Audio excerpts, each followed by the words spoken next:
It was early 1971. Apollo 11 and 12 had been successful. Apollo 13 had been an epic recovery from extreme peril. There was a lot of sensitivity. We wouldn't have wanted anything to go wrong with 14.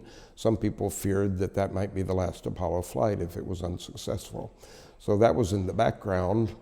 It was completely unexpected that the mission would come to a problem that would come to me to solve.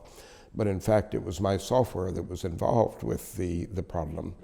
A colleague, Bruce McCoy, came and told me, well, the abort discrete has appeared a couple of times.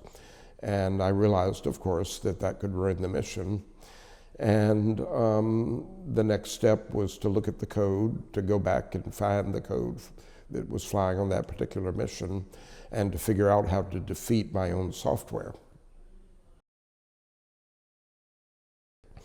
Well, sort of spontaneously, our group came together to help with this. The initial idea was mine, and as soon as we worked out the beginnings of the procedure, some people rushed up to the hybrid simulator that was a floor above to actually try it out in real time, in our real-time simulation. I already mentioned that the initial step was to indicate that an abort was already in progress, and you could say that all the other steps were to clean up afterwards, to get back to a normal situation.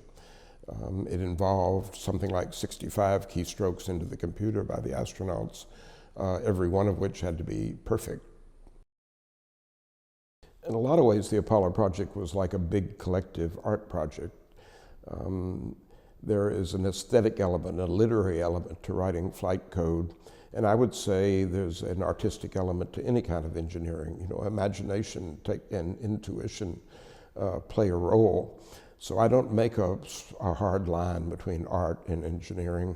The Apollo project as a whole had a tremendous impact in terms of teaching us what humans could do, and they really applied themselves, teaching us how much stronger our country was by leading by example and showing that we could do peaceful things like land on the moon, than going to war, which was happening simultaneously, as you know, in Vietnam.